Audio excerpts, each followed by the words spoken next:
Hello everyone, and welcome back to Super Mario Brothers 3! Yahoo! Let's go! Hey Mario, I'm the one playing this game this time. Keep Luigi leave Luigi do his thing, okie dokie? Okie dokie, have fun, let's go! Bye bye! Bye bye. Anyway, this is welcome back to World 2, where it's the obligatory desert world, and what you're going to see from most Nintendo games past this point, World 2 of each of their games is pretty much going to be a desert world. Why? I don't know, I've never understood it. I'm not a big fan of the desert levels myself either. The desert levels always seem to be sort of bleh. I don't know, I always find them really bland because there's not much going on. Although one of the main gimmicks about this desert world in particular are desert-themed mooks, I guess. Like, we get introduced to a new enemy type pretty soon, which is literally the sun itself, and how he doesn't burn the planet is beyond me, but that's beside the point. Anyway, if you hit that P-switch from earlier, that enemy should not have hit me. The P-switch will actually pop up blue coins, which, if I am certain, they are worth, like, 2 coins per coin. I'm not entirely sure, but they might be worth 2. Which means if you can find a bunch of them, it's very easy to rank up your coin count to 100 And get yourself another one up. Oh, another Luigi. More Luigi's equals better game. Oh. At least that was the sort of mentality I think Nintendo went with the Mario and Luigi Dream Team Brothers. Which is a fantastic game on the DS, 3DS. If you have a 3DS, I'd recommend that. But there's something for another time. That flower has a swimming hat. Okie dokie. Anyway, move on to the next level. Now, for the most part, the level tropes in this world are kind of similar to the level tropes you'll see in your first world. Like, this looks almost identical to the second level of the first world, except now there's water. And everything looks slightly more washed out. It looks more like the average Xbox 360 game. I don't know. But anyway, I'm not entirely sure how true this is, but I believe that if you collect every coin in this level, which I've already failed to do so, you'll be able to gain access to a special Toad House where you can get a special item. What is that item? I'm not entirely sure. If I find out, I'll flash it on the screen right now. But yeah, it's quite interesting how you can do that with a lot of these levels. So there's so many hidden secrets in this game. I always seem to find new things whenever I play this game. It's quite interesting. Like, I know there's certain ways to activate certain things in the game, like the flying ships I mentioned in the previous parts, the gold ships, where honestly it's like pretty much near impossible to seemingly activate those of your own accord. This is a Mario game where things happen and you have no idea why. Either way, we're introduced to 2 new enemy types in this world level thing. We are introduced to the Boos and Thwomps. Now, Boos, if you know later Mario games, they don't act like they do in Luigi's Mansion, so don't worry about that. Basically, Boos will basically stay still when you don't, when you're not. Words. Let me get my words. Boos will stay still when you look at them, and they will go after you whenever you look away. They're quite shy ghosts. I don't know why, but hey, that's the way they were designed. And Thwomps will basically smash the ground whenever you're in close proximity. So there's that. Anyway, this little room is a little bit more treacherous than it looks. It's so easy to sort of miss-aim your jump and land in the spike. So be reckless like I almost was and just run into the spikes as they're falling down. So there we go. Anyway, boom boom. Well, we just killed Boom Boom. Boom goes the dynamite. And now Luigi's got another castle down. Well, it's a fortress, but there we go. Speaking of Boom goes the dynamite, whenever you do destroy a fortress, it has a nice little boom explosion sort of deal, and it will actually crumble on the world map. I like that.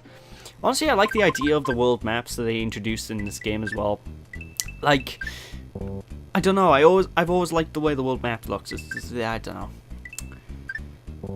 Of course, for these little flippy tile thingies, I usually recommend going around the whole thing once in a clockwise sort of motion. Take the top right top left panel first, then take the bottom right panel, and just sort of move around clockwise throughout the entire thing until you learn where all the panels are, so you can actually flip over all the panels and get tons of items in one go. Why am I not doing that? Because I'm an idiot, but I clear plenty of those things anyway, so Bob's your uncle. Anyway, invincibility power. You see the invincibility power quite a bit in this game. I'm actually surprised to say, because they're usually pretty rare powers to come across. Like, obviously it gives you invincibility for a short period of time, and That's what Luigi loves to have. Oh, but basically, like I said, you get invincibility for a short period of time. You can basically plow through enemies like they are nothing, and you get a nice little sparkly animation. I've always liked invincibility power-ups, or just power-ups in general in most games where you basically become invulnerable for a set period of time. I don't know. Anyway, I'm waiting by here because I want to see if I can get an extra coin. Yes! My kleptomania was going off, and I was rewarded greatly for going after that one coin. But anyway, with that, just give me the bloody star, please. come on, I only want 1 5-up. I only want 5 extra lives. Is that too much to ask, game? Clearly it is. Clearly it is. But anyway, you see those pipes on the world map. Something interesting about these, when you go into these pipes, as I'm showing off by here, you go through, well, not even a level, it's literally a transition. You go through this little transitional area, and you can use them to get to different areas on the world map. There's actually a world designed purely around these pipes later on, and it's my least favourite world in the game, but That's another tale for another time. Time to go back in this pipe and continue on. now the worlds seem to feel like they go on a lot longer though as time goes on. I don't know if I'm alone with thinking that. And oh my god, the sun looks mighty angry. I'm pretty sure the sun's not going to do anything to us though. I mean, he's up there, he's doing his atmosphere thing. Let's just continue running. Why is the sun moving? Why is it getting hot? Oh my god, why? The sun will literally dip down and try and attack you. Now, in theory, this would burn all life on the planet, but this is a dutty sun. It's the sun of the sun, if you will. Get it? Sun, as in S-O-N. I'm so sorry, please don't kill me. But the stage overall is pretty easy. Like, earlier on in the stage, there's one little section you need to watch out for. It's very hard to see, but there's a tornado. But if you jump at the right time, you can go through a tornado and just run straight to the end, and Bob's your uncle. That's all there is to this stage. Anyway, one thing I haven't actually explained yet are enemies on the world map. Now, from time to time, you're gonna come across enemies on the world map. When you do, it's very wise to run into them, because if you beat the enemies on the world map, you'll get an item. Like there, I got a music box, for example, and the music box is actually an interesting item that allows me to put all enemies in the world to sleep. Do I ever use this? No, because I run into the enemies anyway, so it's honestly a waste of space. I should have used it quite a few times in the playthrough though, just to save up space, because like I said, you can only have 4 inventory slots, which can be a bit of a nuisance, I'm not gonna lie. Anyway, this world by here, there's actually 2 pathways you can take from the start of the level. Like, if you notice at the very start, on the top left of the stage, there was actually a golden block right above me. Now, what you do is basically, if you have a raccoon tail, you know, the ability to fly up to those golden blocks, and there'll be an extra alternate route with tons of coins. In fact, that's where I'm going right now, because it's also an easier route to take than the normal route. Of course, this stage is still easy. At this point in the game, you shouldn't die. I don't think there's any reason to die. Later on in the game, you're going to die quite a bit, but this is still early days. Everything from this point on is still easy. And I don't really recommend taking a dip in that water. I don't know if you can get anything nice out of the blocks from dipping in that water, but it's not really... From what I can tell, it's not really worth it. I mean, look at all this coinage. This should be motivation enough to come up here anyway. Oh, Luigi can get his new PS4 system. Oh. I told Mario the Xbox One wasn't worth it, but no. Be fair, I like my Xbox One. Before I get people complaining about me being a fanboy. No, I like all 3 of the current gen systems. At the time of this recording, because I'm saying that because, obviously, this is going to be on YouTube for a good long while, so the next gen consoles are going to come out and people are going to be like, what the why are you talking about an Xbox One, a PS4, and an LP, yo? As if they just came out. That's because they did just come out. My personal favourite of the trio current gen systems is still the Wii U, though. It's just more games that appeal to me on the Wii U, I don't know. And it's one of the rare times I actually get a flower card. They're very hard to get in this. Speaking of flowers, you might have noticed by now that I haven't run into many fire flowers, have I? Most of the time you're going to run into fire flowers in underwater levels, which is quite strange. It kind of makes sense though, because they make underwater levels really easy, because you can just sort of rain a barrage of flames down on the fish and burn them alive. But anyway, this by here is a hammer. No shit. What are we going to do with this hammer, you might ask? Well, first thing we're going to do is go up to this top of the map and use the hammer by here. It'll open up a secret pathway into this here toad house, where if you go into this toad house, you're going to pick a box. What's in this box? It's a frog? I'm Italian, not French. I don't eat frogs.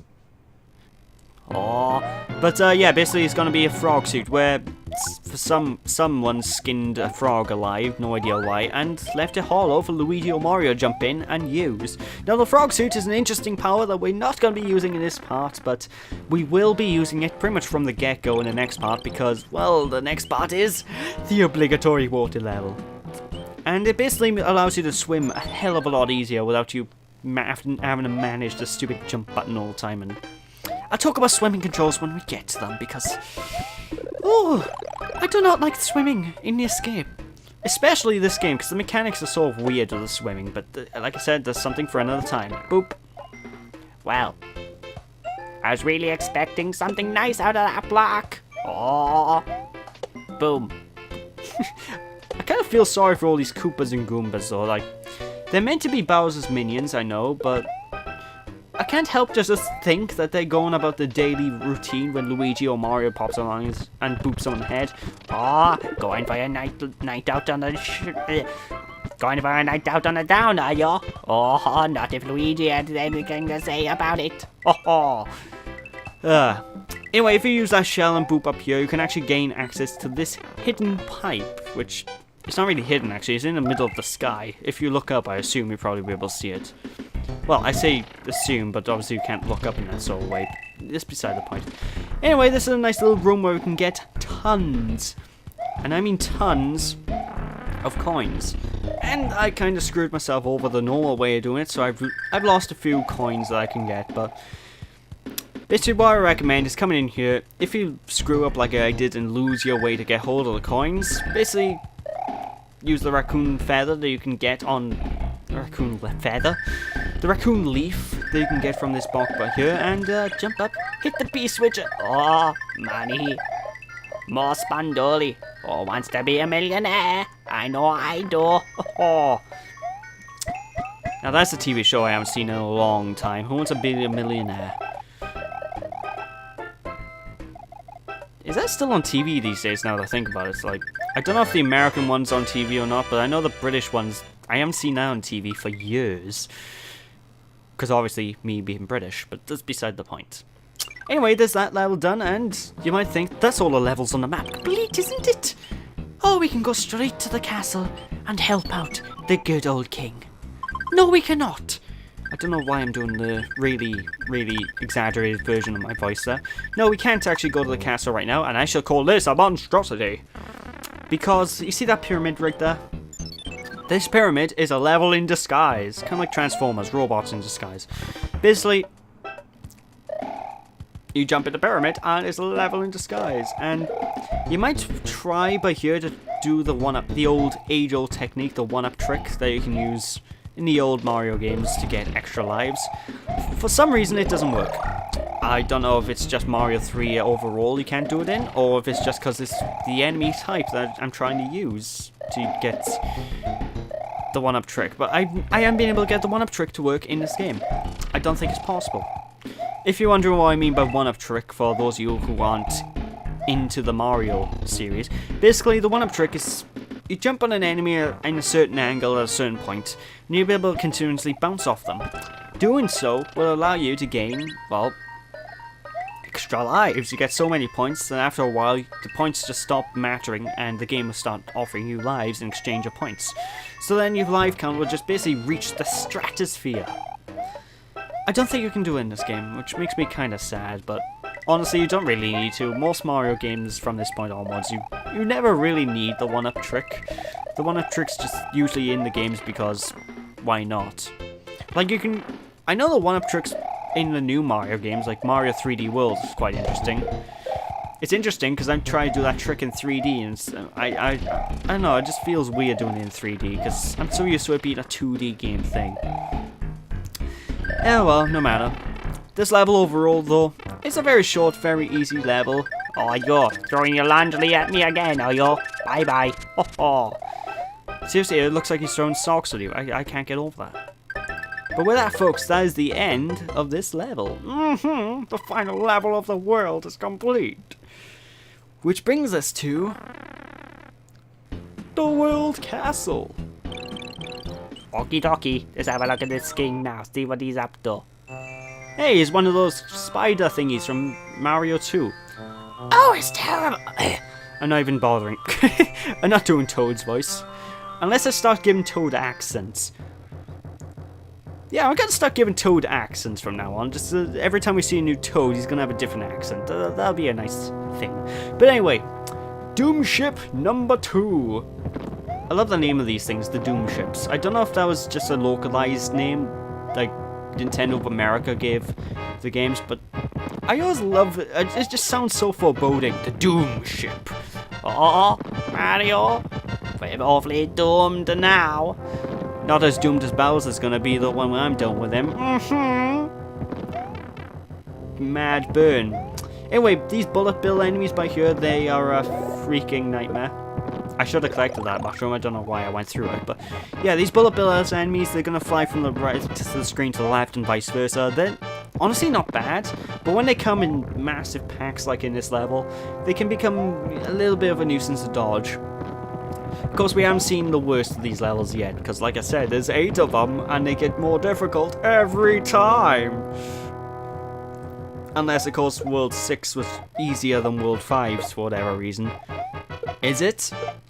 I don't know, I can never distinguish which of these Doom Ships is which. It always confuses me. Like, it confuses me how you can jump on the bullets that are being shot out of the cannons. I assume bullets are going like 1,000,000 miles an hour. That's... no matter. Anyway, this Koopa by here, the exact same tactic as before. The only difference with this Koopa is he shoots his lasers at you. And I always get confused with the Koopas themselves, because a lot of the Koopas from this point in time, I'm pretty sure they change colours every time I see them, so... I don't know, it's a bit of a nightmare to... I digress. Anyways, have a look at this king now, to see who this kingly fellow is. I don't know who he is, but he has a massive, amazing mustache. Oh, thank heavens! I'm back to my old self again! Thank you so much, here's a letter from the princess. Hell of an accent. Anyway, you can stomp on enemies using Karibo's shoe. Now, what's a Karibo? That's the Japanese name for Goomba. Now, what's a Karibo's shoe? Because you never see them wearing shoes. We're going to see way later on in the playthrough. But with that, folks, that has been World 2 of Super Mario Bros. 3 over and done with, so hope you all enjoyed. Don't be sheepish, people. Thank you all for watching, and I'll catch you all next time when we take on... Ah, no. It's the water level. Oh, Mario. Bye!